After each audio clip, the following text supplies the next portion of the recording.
Hello, this is National Chess Master Rats. I'm here analyzing members games. Now this is a new series I'm going to start. It's on what we call online games or turn-based games. In the old days, well, when I played this kind of chess, we called it postal chess or correspondence chess, and you played it with a postcard, and you wrote out your move and put it in the mail, and depending on where your opponent lived, that would be how long before it would be your turn. Well, now with the internet, it's all instant. But I've watched a lot of these online games, and I've seen them, and a lot of people just don't really understand. These are designed for you to take your time. Okay, a lot of these people are getting the moves and responding in seconds or maybe in minutes, and this is not the way to improve your chess. The way to improve your chess is to start out plain opening and start looking up published analysis and going through it and seeing what kind of game do you like to play, what are the variations, and are you comfortable in those, and that's how you kind of want to play the opening. Get a feel for the various variations. Just take your time and don't make a move until you're sure you're happy with the kind of position. And once you get out of the book, then now's the time to sit down and start spending a good deal of time on a move and try to find the best move, because your play will improve. And if you're just reacting and playing quick moves, it's not going to improve. Your game is just you're wasting your time. My lessons program, explains the way to get better at chess is to take your time and analyze these positions, try to uncover the truth. And if you see more than your opponent, you're going to beat him. And there's a lot of points to be had, wins to be had, because a lot of people that play these online games just play quickly. And they don't have a timestamp on these. I don't know how quick these games go, but some of them I can tell the players are just moving quick. Let's have a look at this one and see how it unfolds. Okay. This is now going into a King's Indian attack, and White comes up with, I think, is an unusual move. Generally speaking, it's good, and I use this formation in the King's Indian attack myself. Bring the pawn up to c3, the knight to bd2, and the queen to c2, and then play for e4. Well, White tries to play for e4 in a different way, and the problem with Queen e1 is it just kind of gets in the way. The queen is in the way of the rook. The rook can't develop, get to a better square.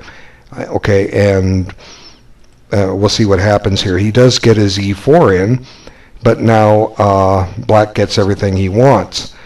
And here, I just noticed it could have been up the other move too. Black just has a clear win of a pawn. White has no compensation if Black just takes this pawn. So somebody's rushing moves. Both sides are. Why doesn't Black take the pawn? Does he not see it? Does he think that White has something worked out? I don't know.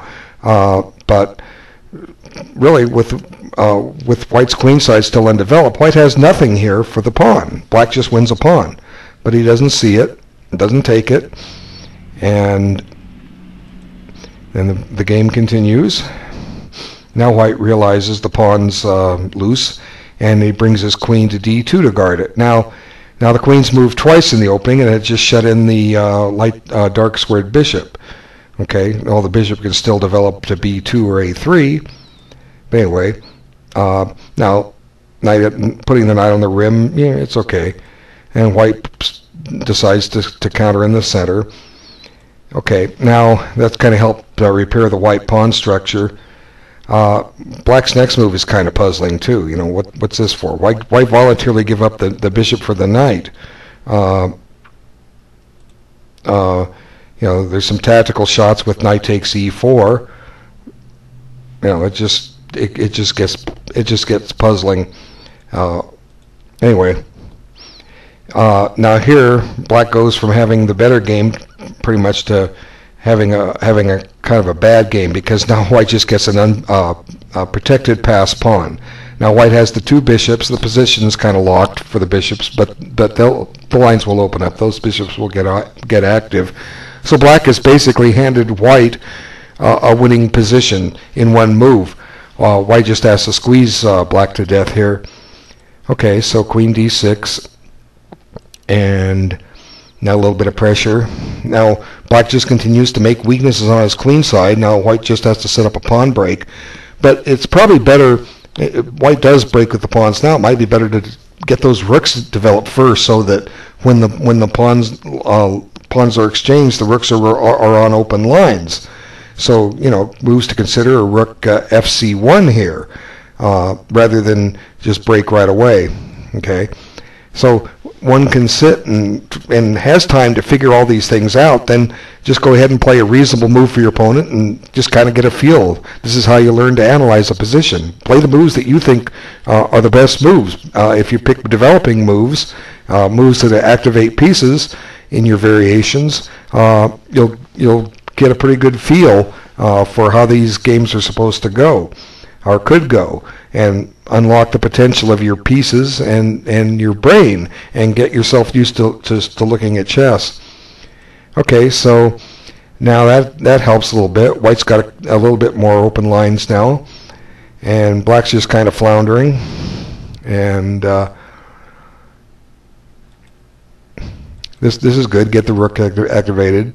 Now here I think white gives up a little portion of his advantage. He pushes this pawn to b5, and the reason I say that is it kind of helping keep the bishops locked. Better to keep the tension there. And for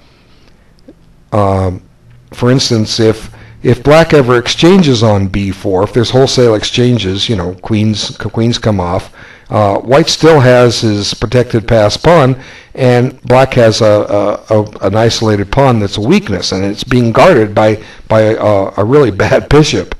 So things to consider like that. Just keep the tension on and try to reach a favorable ending. Here you're keeping the position locked up, and now in turn white's giving black a protected passed pawn. So it doesn't seem to make sense. But anyway, the game continues, and white puts some pressure on the long diagonal. And if those bishops can ever get activated, then white can just roll to victory here. Okay, so this is good. And black's now he has an active rook on the a file. It's blocked in by his bishop. He could bring the bishop back, and then the rook's got an open file for whatever that's worth. Potential to double on the file. I'm not going to analyze all these out. These are just possibilities to consider to help you analyze when you analyze the game. But black deactivates the rook and brings it over to guard his king side, which white isn't even attacking. What's white have on the king side? Nothing. He's got a bishop on g4. It's not doing anything. So black needed to try to find something to get some activity, and he didn't. Okay, so now white now decides to get aggressive, and this is good because clearly black can't take. There's a checkmate down here on g7. Anyway, f6, and this is another weakening move, and it's basically handing white a completely winning game here. Now suddenly that bishop on g4 is going to get very strong, and here it comes. And I was in a few moves, white's going to come up with a great shot. It really took me surprised. I went back and I looked at it, and he actually had it earlier. Let me go forward, and we'll see what it is. Okay, white continues with his attack, and this is a poor move by black. He's threatening mate in 1, yes, but what's guarding the knight on g4? Nothing. White can just take it and be a piece ahead. So, I mean, I'm really surprised this is a turn-based game and moves like this are being played. But anyway, e5, it comes back. Now, this move just totally shocked me when I saw it. I go, oh my God, what is that? And it's a good move, but it was better earlier. You might want to try it. White to play and play a shocking move. Pause the video. Okay, here it comes. Takes. Wow. And we'll come back to this, but what was great was white actually had this a little bit earlier. Instead of playing g4, white had it here, and it's kind of long and involved. I had to play with it for a while, and I'm not going to waste all this precious video time trying to show all the lines. It's something for the players of these games, if they see these videos, to go back and look, because the key to improving your chess is to analyze your games, find your mistakes, find better moves, and I can't show it all. You kind of have to show, develop it on yourself. But queen takes e5 here is just devastating, and white comes out ahead in all variations.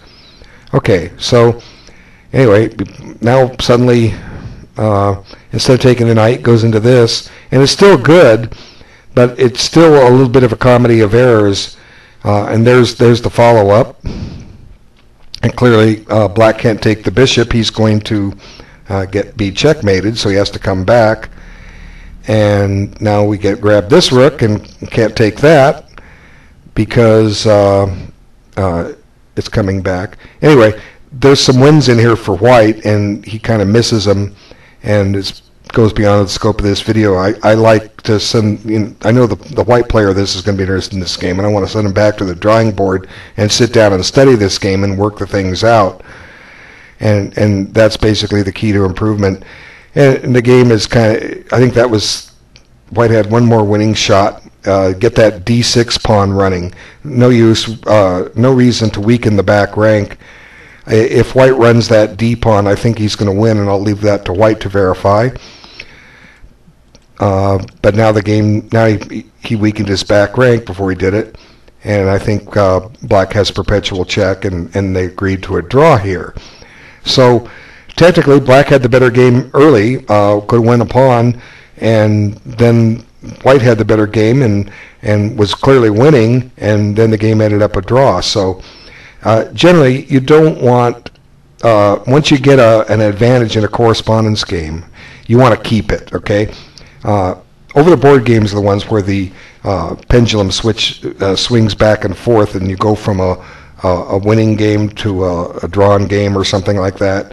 Wait a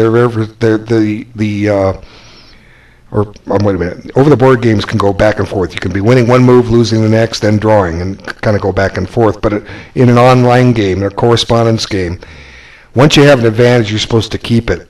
That's the time to dig in and make sure you increase your advantage.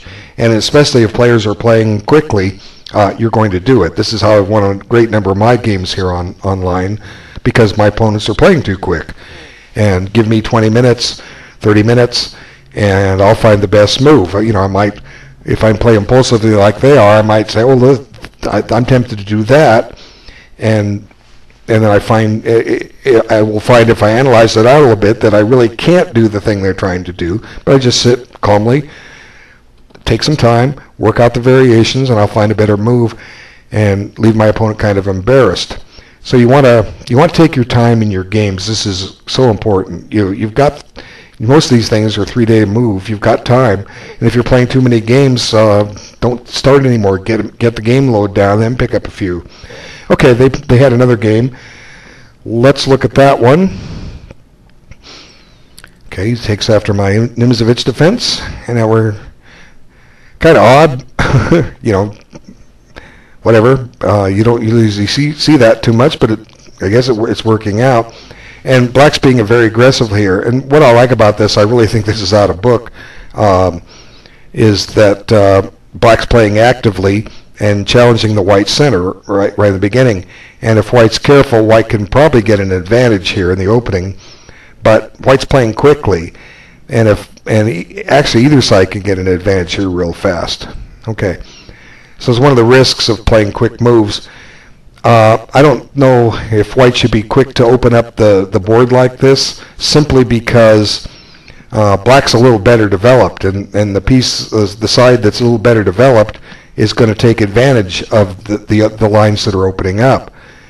Okay, so here black just says I'll give up a pawn for development, and white passes, and white passes with a passive move. And from this point on, I mean, this is just great play by black right here. Look at all that development he has. White has one piece developed. White's up a pawn. Is he? Yeah, I think so. But anyway, white doesn't have anything. He doesn't have his pieces out of the box. So you can sometimes defend these kind of games in an online game. If you're patient, you can grab a pawn and sit and defend for a while. But even then, That's the problem. You're defending, and you don't want to get in a position where you're defending on move 8 with the white pieces. Okay, you want to play something a little more active. So white's 6 move opening up the center was really not all that good. White needed to get developed. Okay. So now the point of A3, so that the knight can go to C3 and the bishop can't pin it, but it cost white a tempo, okay, to do that. And it looks like black's doing quite well here. He's getting this reasonable game. This A6, it's not really necessary because it's weakening the black king side. White will in this kind of position, white will end up with a possibility to push a pawn to b5, opening up some lines. So you generally want to, when you have opposite side castling, you generally don't want to push a pawn in front of your king. It'll just help your opponent's pawn storm get to your king a little quicker. Okay, so black's kind of looking for a plan here. He's got to finish his development. He's got to start a kingside pawn storm. Because we've got the opposite side castling. But white kind of flounders just a little bit, and we'll see here in a moment. This just allows a crippling of the black pawn structure. I don't think that was called for. It's better for black to just bite the bullet. He has gambited a pawn. Bite the bullet and get the pawns rolling. Okay? Because anytime white takes, that just opens up a line for black, and it opens up a line for the bishop to get out. So basically what white is doing, or black is doing here, is saying, go ahead, shatter my pawn structure by my king. And, who's got the better pawn structure in front of their king? Well, white does. And even though white hasn't started a pawn storm on the queen side, at least there's some targets. A6 is weak, C6 is weak, even C7 is weak because it can't move. So suddenly, white's a pawn ahead, and he's got the better position now. And white just continues normally. He says, I'll develop my queen and I'll attack something. And, suddenly white's just handed a winning position here when black had so much potential just a few moves ago. How did this happen? Well, they're playing quick, and they're not picking the right moves. If you're taking your time and still playing bad moves, then just going to have to keep working at it. You get better as you play more. Okay, so at this point, white now basically has a winning position. White can actually get away with h3 here. And I was talking earlier about not doing things, but this is going to win a piece. What's black going to do? If he takes the knight, the rook takes back on f3, and that rook is going to be, not just yet, but it will be. It'll be swinging over here to the queen side real quick, okay? And white's just going to be, or black's just going to be in a world of hurt here. If it goes back to h5, the pawn will come up to g4, and there's a fork. It's not going to be clear how black's going to survive this, because look, his king's in big trouble, and black doesn't have enough goods over on the king side to get enough counterplay against the enemy king. So suddenly white has a winning game, but he doesn't see everything. He doesn't take advantage of all the possibilities here, and all of a sudden black starts getting a little active, and anything, b4, I don't know, there's plenty of candidate moves. You've got to stop and analyze these out, and an online game is, with all the possibilities, is beyond the scope of a short video just giving guidelines. But bishop f4 puts the bishop on the same diagonal as the enemy king. That's a possibility. There's all kinds of reasonable moves here that white could be making, but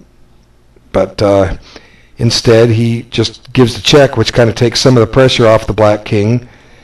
Okay, now the bishop just comes back. Now white says, "Oh look, I see a threat.